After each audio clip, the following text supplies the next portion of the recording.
પડશે પંડ સરી પણ પ્રસિદ્ધિના ગઢ પડશે નહીં. વાતું રહેશે વીર દુનિયામાં ભલા તણિયું ભાણના. કવિ એમ લખે છે કે તમારી પાસે કરોડો રૂપિયાની સંપત્તિ હોય, ઊંચે મહેલાન તે ઉઠાન તેને જાને જગ જાને હે ને તૈસે દ્વાર ધુધુંબી બજાન તે. તમારા નામના નિશાને ડંકા વગડાવો, જગત તમને નહીં ઓળખે. હાથ હાથ માલને હવેલીઓ ખડકો, દુનિયા તમને નહીં ઓળખે. પણ રસિક બિહારી ચાર બ્યાન તે જહાન જાને વિદ્યા હરિ ધ્યાન તે કૃપાર તેરું દાન તે. પણ ચાર જણાને જગત કોઈ ભૂલતી નથી. એક દાતાને નથી ભૂલતી, એક સુરવીરને નથી ભૂલતી, એક ભક્તને નથી ભૂલતી અને એક કવિને નથી ભૂલતી. જસદણના મહારાજા આલા ખાચર જનની ફરી ફરી નહ જણસે આલખ સરીખો પુત્ર નબે. એવો ઉદાર માણસ, એવો દાતાર માણસ. જનની ફરી ફરી નહ જણસે, હવે આલન સરીખો પુત્ર નબે. કવિએ એમ કીધું કે દીકરાઓને જન્મ તો જનેતાઓ ઘણાને દેશે, પણ આલા ખાતર જેવો દીકરો જગતને મળશે નહીં. જનની ફરી ફરી નહ જણસે આલન સરીખો પુત્ર નબે. એ એટલા બધા દાતાર હતા, એટલા બધા ઉદાર હતા કે એમના આંગણે કોઈ પણ માગવા વાળો માણસ આવે, કોઈ દી એને નિરાશ પાછા ન વાળતા. એમાં એક દી કારભારીએ એટલું કીધું કે મહારાજ આટલું બધું આપો, આટલું બધું આપવાનું તમે બંધ કરો. કારભારી, મારો કાઠીનો સ્વભાવ છે. કાઠી આભરણ ધરણ સર કાઠી, કાઠી અસરણ શરણ કહાય, કરણ જસા દાતા નપ કાઠી, ધન કાઠી હત ભૂત ધરાય. અરે કાઠીને પડે જઈ કહાલો, તેજ કળા મુખ ચડે તદી, અને હાર્યા તણો ઈરાદો હાડે, કાઠી વર્ણને નોય કદી. હું એવા કુળમાં જન્મેલો છું. મહારાજ, એ બધી વાત સાચી, પણ આપણી પાસે ગોળ હોય ને ત્યાં સુધી માખીઓ આવે, પછી જગત નહીં બોલાવે તમને. એમ ગોળ હોય ત્યાં સુધી માખીઓ આવે તો હા બાપુ, ગોળ હોય ત્યાં સુધી માખીઓ આવે. ભલે ભાઈ. એમ એક દી અડધી રાતે આલા ખાચરને વિચાર આવ્યો અને પોતાના કારભારીને બોલાવ્યા. કારભારી, તમે ઘણીવાર મને કરકસ કરવાનું કહો છો, ઓછું આપવાની વાત કરો છો. ઘણીવાર તમે મને એવું કહો છો ગોળ હોય તો માખીઓ આવે. હા બાપુ, એ તો દુનિયાનો નિયમ છે, ગોળ હોય તો માખીઓ આવે. આમ કરીને આમ આલા ખાચરે રૂમાલને ઊંચો કર્યો અને થાળમાં ગોળની ભેલી મૂકેલી હતી. અને આલા ખાચરે કારભારીને કીધું, લ્યો કારભારી, આ ગોળ છે, માખીઓ લાવી દો. કે બાપુ, એ તો દિવસે માખીઓ આવે. તો કે ભલા માણા, મારો દિવસ છે ને ત્યારે દુનિયા આવે છે, બાકી એમનામ નથી આવતી.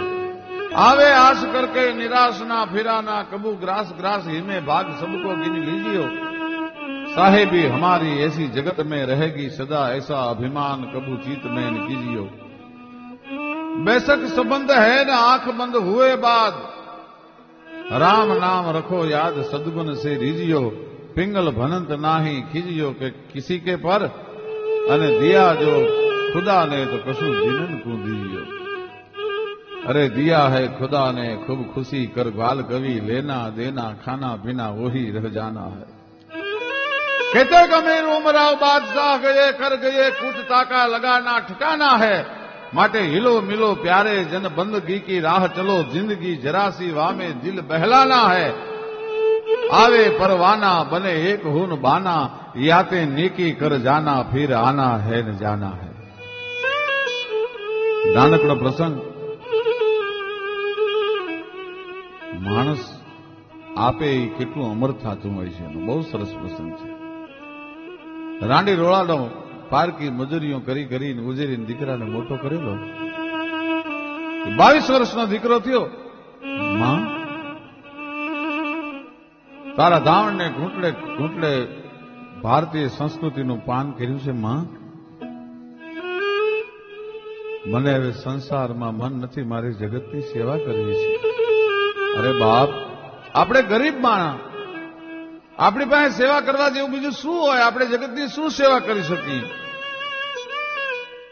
પણ એક વાત કહું બેટા, આપણા 3 ગામના તરભેટે ઉનાળાની લૂ હાટકતી હોય, ધોમ તાપ તેપો હોય, મુસાફરો નીકળતા હોય, એના માટે પાણી પીવાની વ્યવસ્થા નથી. પાણીની પરબ કરીને તરસ્યા માણસને પાણી પા બાપ. એ ઝાડના છાયાની નીચે 3 ગામના તરભેટે જુવાન પાણીના માટલા લઈ અને ટાઢા કરી અને આવતા જતા મુસાફરોને પાણી પાય. એમાં 2 જણા એ રોજ પાણી પીવા માટે આવે છે. જુવાન પાસે કલાક બેહે છે, એની હારે વાતો સાંભળે છે, એની હારે સત્સંગ કરે છે. 1 દી, 2 દી, 3 દી, 5 દી, 1 મહિના સુધી 2 જુવાનો કાયમ આવ્યા. એટલે પાણી પાવાવાળો જુવાન પૂછે છે, ભાઈ તમે કોણ છો? રોજ કઈ બાજુ જાઓ છો? રોજ આ તડકાના તમે હું કામ નીકળો છો? ભાઈ, દુનિયામાં અમારી ઓળખાણ અત્યાર સુધીમાં કોઈ સહન નથી કરી શક્યું. તારે લપમાં પડવાની જરૂર નથી, પણ તારી સેવાની જે ભાવના છે, તું તારા અમૃત જેવા ટાઢા ગોળાના પાણી પાસને ત્યારે અમારા હૈયામાં ઠારકો થાય છે. બાકી તું લપમાં પડેમાં અમારી ઓળખાણ દુનિયા કોઈ સહન ન કરી શકે. કે હવે તો કાળ આવે તોય મને એની બીક નથી, પણ તમારે ઓળખાણ આપવી પડશે. ત્યારે 2 જુવાનો જે હતા એ ઓલા પરબવાળા જુવાનને એટલું કીધું કે અમે યમના દૂત છીએ ભાઈ. તારી ભક્તિમાંથી, તારા સંસ્કારમાંથી, તારી સેવાની ભાવના પર અમે પ્રસન્ન થયા. અમે સદેહે કોઈને દર્શન દેતા નથી, પણ તારી પાસે બેહી છે ને ત્યારે અમને ટાઢક બહુ પડે છે. એમ યમના દૂત છો તમે? જમદૂત છો? તો હા. એક મારું કામ કરશો? કે શું? કે મારે કેદી મરવાનું છે એ તમે જરાક ભગવાન પાસે જાઓ ત્યારે જોતા આવશો. ભલે બાપા. એ જમના દૂતો વયા ગયા. બીજે દિવસે એ જમના દૂતો જયારે પાછા આવ્યા ત્યારે પહેલા એ બીજાને એમ કીધું કે જવાબ તારે દેવાનો છે. પણ ત્યાં તો આંખમાંથી દાડ દાડ દાડ દાડ આંગળાની ધાર થઈ. પાણી પાવા વાળો પરબ વાળો જુવાન પૂછે છે જમના દૂતને, જે રોવે છે એને, કે શું કામ રોવો છો તમે? તમારી આંખમાં આંસુ ન હોય, માણસનો જીવ લેતા તમને જરાય ડર ન લાગે, તમારામાં લાગણી ન હોય, તમે રોવો છો શું કામ?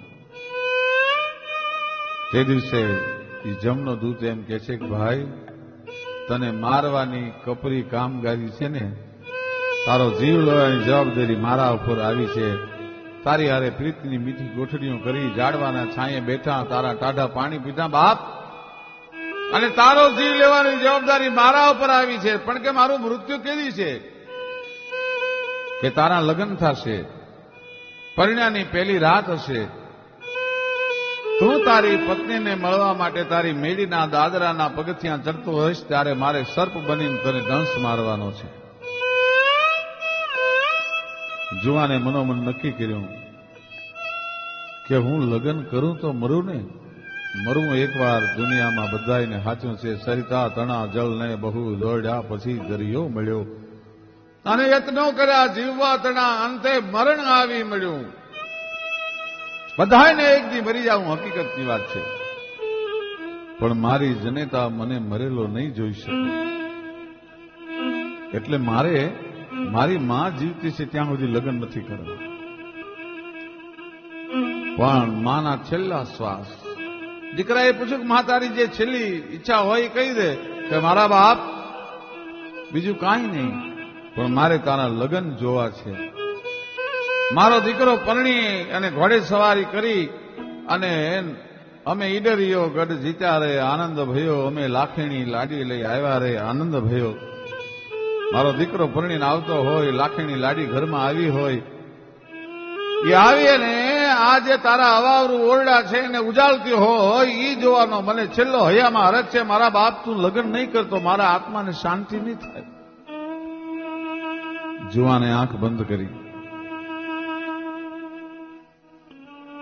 એમાં એક ત્રાજુ દેખાણું, એના 2 છાબડા દેખાણા. એમાં એક છાબડામાં કોકની દીકરીનો ચૂડલો દેખાણો, અને એક છાબડામાં પોતાની જનેતાનો પ્રેમ દેખાણો. અને કવિ એમ કે છે કે જનેતાનો પ્રેમ તેથી ચૂકી ગયો હતો. જુવાને નક્કી કર્યું કે હું જો લગ્ન કરીશ તો કોકની દીકરીનો ચૂડલો નંદવાશે, અને જો હું લગ્ન નહીં કરું ને તો મારી જનેતાનું દિલ નંદવાશે. આ બેમાંથી મારે કયો રસ્તો લેવો? પણ જનેતાનું દિલ જીતી ગયું ભાઈ, માનું દિલ જીતી ગયું.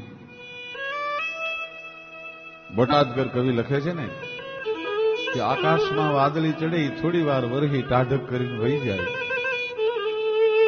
હાથ વરહે રે ઘડી કવ્યોમ વાદળી રેલો, પણ જનનીનો મેઘ બારે માસ રે જનનીની જોડ જગતમાં નહીં જડે રેલો. આખા જગતને પાવન કરવા વાળી ગંગા છે, એ ગંગાના નીર કોકદીક વધે ત્યારે માણસને ભરખી જાય. આ ગંગાના એ નીર તો વધે ઘટે રેલો, પણ હરખો માના એ પ્રેમનો એ પ્રવાહ રે જનનીની જોડી જગતમાં નહીં જડે રેલો. જુવાનની જનિતાનું દિલ જીતી ગયું. જુવાને લગ્ન કરવાનું નક્કી કર્યું. પરણી અને લાડી ઘરે લાયા. જુવાન વિચાર કરે છે કે હમણાં મારી પરણેતરને મળવા માટે માઢ મેળીએ જાય છે, ત્યાં જમનો દૂત આવીને ઉભો હશે, મને સર્પ બનીને દંશ ઠપકારશે, મારે મરી જવાનું છે. હમણાં કોકની દીકરીનો ચૂડલો નંદવાઈ જવાનો છે, એના કંકુના એના સેથાના કંકુ પુહાઈ જવાના છે.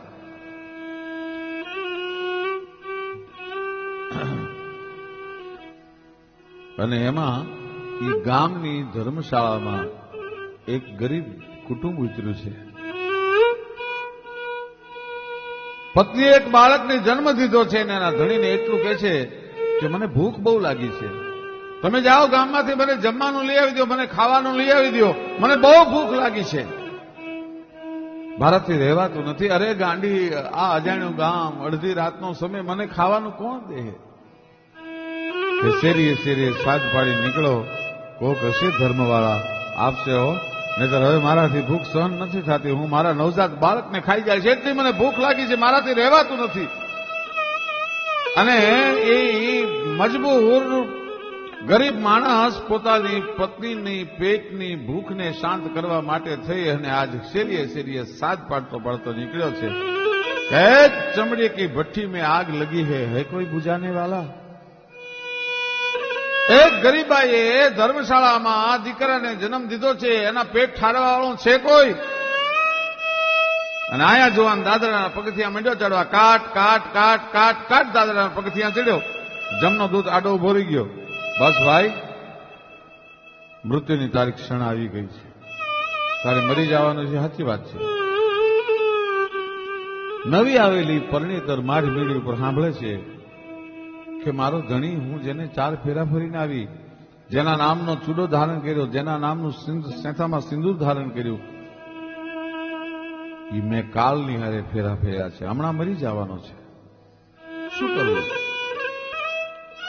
જમનાદૂતે કીધું કે એકવાર પ્રભુ ભજન કરી લે, ઈશ્વરને યાદ કરી લે, હમણાં એક ડંસ મારીશ એટલે તારું તાળું ફાટી જશે.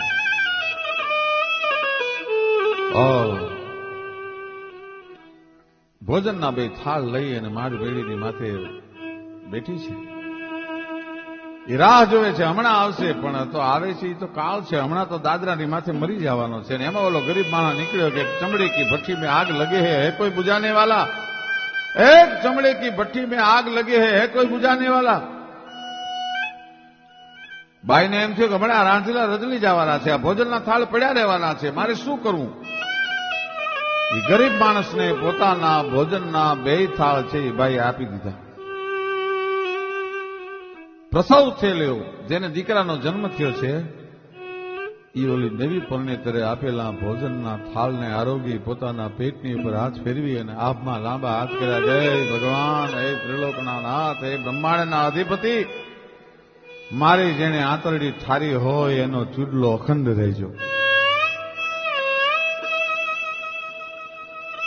અને સાહેબ જમનો દૂધ છે એ સર્પ બની ગયો, મંડ્યો ડંસ ચમકારવા. એક ડંસ માર્યો, બે ડંસ માર્યા, 100 ડંસ માર્યા, પણ જુવાન મરતો નથી.